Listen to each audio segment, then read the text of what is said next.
Bahkan kita bisa nyatakan Al-Quran adalah lambang tanda cinta Allah kepada Nabi besar Muhammad dan lambang tanda didikan Allah kepada kita sebagai umat Nabi Muhammad untuk mengenal dan cinta kepada Nabi besar Muhammad. Kalau kita nyatakan itu Al-Quran tidak sah, insya Allah tidak keliru dan tidak salah.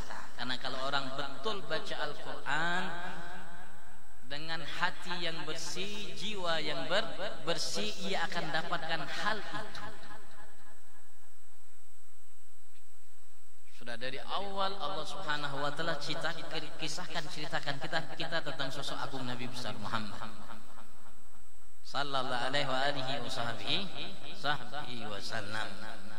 Mudah-mudahan kita kenal dengan Nabi Muhammad, cinta dengan Nabi Muhammad, bisa mengagungkan Nabi Muhammad sebagaimana mereka sahabat kenal dengan Nabi Muhammad, cinta dan mengagungkan Nabi besar Muhammad sallallahu alaihi wa alihi wasallam. Sehingga dengan cinta itulah nanti dengan sendirinya kualitas iman kita akan menjadi lebih sempurna, kualitas iman Islam kita akan menjadi lebih sempurna, kualitas ikhlas kita dan ibadat kita, ketakwaan kita dan lainnya akan jauh lebih sempurna dengan cinta.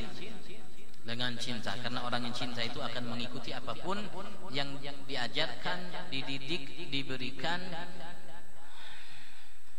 diwariskan oleh yang dicintai olehnya. Alhamdulillah kita sudah laksanakan di bulan Ramadan salat sunat yang Masya Allah, Alhamdulillah. Tapi salat sunat yang kita biasakan di bulan Ramadan itu latihan bagi kita untuk kita membiasakan salat sunat juga di luar Ramadan. Walaupun di luar Ramadan tidak ada salat tarawih atau namanya qiyam Ramadan, tapi di luar Ramadan ada salat sunat, qabliyah, ba'diyah, witir, duha dan lain sebagainya. Salat yang agung, yang mulia, yang ulama kita mengatakan dari rukun Islam yang 5 setelah 2 kalimat syahadat, yang paling agung, yang paling afdal adalah rukun Islam berupa salat. Yang wajibnya lebih afdal daripada kewajiban puasa, zakat, haji, dan yang sunnah, salat sunnahnya lebih afdal daripada salat namanya puasa sunnah, zakat sunnah, haji sunnah, salat. Karena itu kalau kita dengarkan lantunan panggilan salat luar biasa. Lantunan panggilan yang hebat, yang luar biasa yang tidak dimiliki oleh umat sebelum kita, dimiliki kita umat Nabi Agung Muhammad sallallahu alaihi wasallam.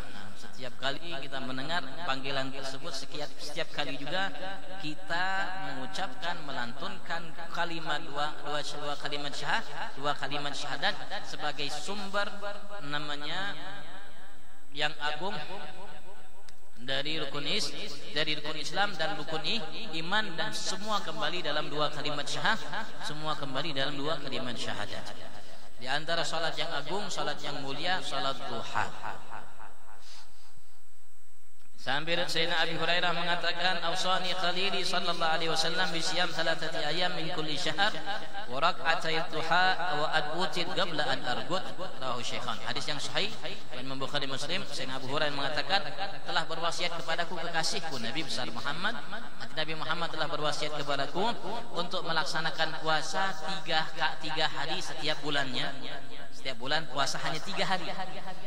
Dan melaksanakan sholat duha walaupun hanya 2 rakaat, dan agar aku melaksanakan sholat witir sebelum aku tidur di malam hari. Itu wasiat dari Nabi besar Muhammad kepada sahabat yang tercinta Abu Hurairah. Melaksanakan di antaranya 2 rakaat sholat duha. Dalam hadis riwayat Imam Tirmidzi dari Sayyidina Abu Hurairah juga radhiyallahu anhu, gala Rasulullah sallallahu alaihi wasallam, Rasulullah bersabda, "Man hafat ala syaf'ati duha ay rak'ati duha wa firal lahu dhunubu wa in kanat mithla zabadil bahr." Rasulullah bersabda, riwayat Imam Tirmidzi, beliau menyatakan barang siapa yang menjaga selalu salat duha walaupun hanya 2 rakaat, maka akan diampuni oleh Allah baginya dosa-dosanya walaupun sebanyak buih yang ada di dalam lautan. Dalam riwayat lain Rasulullah mengatakan, riwayat Abu Ya'la, man gama idza sakbalat husyams ay ba'da tuli irtifaiha, barang siapa bangun melaksanakan salat apabila matahari sudah menghadapnya, yaitu sudah terbit dan naik. Sudah terbit dan naik artinya sudah masuk waktu salat duha. Fatawadda fa hasad wudu'ahu, maka dia berwudu dan memperbaiki wudunya, artinya melaksanakan wudu yang wajib dan sunnah. Tsumma qama fa shalla rak'atain, kemudian dia bangun bangkit melaksanakan 2 rakaat yaitu salat duha di waktu duha.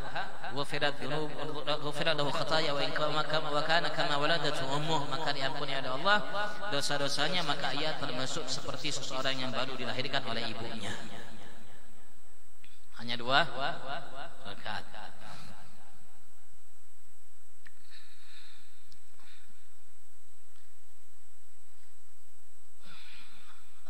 Dalam riwayat Imam Tabrani dari Nabi besar Muhammad, beliau berkata, Rasulullah bersabda, inna fil jannah baban yuqalu lahu duha, sesungguhnya di surga ada pintu itu namanya pintu duha. Surga, di antara pintu surga yang 5 ada salah satu di antara namanya ad-duha, pintu duha. Fa idza kana yaumul qiyamah nada munadin, apabila datang hari kiamat maka ada seruan yang menyuruh, aina alladziina kanu yudimuna salatul duha, mana yang dahulu ketika hidup selantiasa selalu melaksanakan salat duha. Hadza babukum fadkhuluhu bi rahmatillahi taala, ini pintu kalian maka masuklah dengan rahmat Allah Subhanahu wa taala. Masuk dari pintu yang dikhususkan oleh Allah terhadap mereka itu pintu duha. Yang lain juga Rasulullah sallallahu alaihi wasallam pernah menyatakan dalam sabdanya, kita baca semuanya ya, sebagian hadis kitab Khusus Muhammad yang biasa dibaca oleh Habib Husin di Masjid Pak Jai sana ya. Mungkin belum babnya ini, karena nunggu insyaallah kalau sudah kembali normal kita akan baca kitab yang seperti yang biasa. Rasulullah bersabda, riwayat Muslim dari Abi Dzar, dari Nabi besar Muhammad, beliau bersabda, yusbihu ala salama kulli min hadikum sadaqah, yusbihu ala kulli salama min hadikum sadaqah. Setiap pagi atas setiap anggota tubuh kalian, setiap kalian harus mengeluarkan sedekah. Sendi setiap sendi ini setiap pagi maka kalian harus keluarkan sedekahnya. Fakulu tasbihatin sadaqah, maka ketahuilah setiap bacaan subhanallah sedekah. Kullu tahmidatin sadaqah, setiap bacaan alhamdulillah sedekah. Wa kullu tahlilatin sadaqah, setiap bacaan la ilaha illallah sedekah. Kullu takbiratin sadaqah, setiap bacaan Allahu akbar sedekah. Wa amrun bil ma'ruf sadaqah, ngajak orang untuk berbuat baik sedekah. Wa nahyun 'anil munkar sadaqah, mencegah seseorang dari kemungkaran sedekah. Wa yajzu min dzalika rak'atani yarka'uhuma min ad-duha, tapi akan mencukupi semua itu 2 rakaat yang dilakukan oleh seseorang dari duha. Kalau dia sholat duha 2 rakaat, dia telah melaksanakan di hari itu, di pagi itu, sedekah yang diharuskan untuk dia lakukan untuk setiap sendi yang ada dalam tubuhnya, yang jumlahnya kurang lebih ada 360 sendi.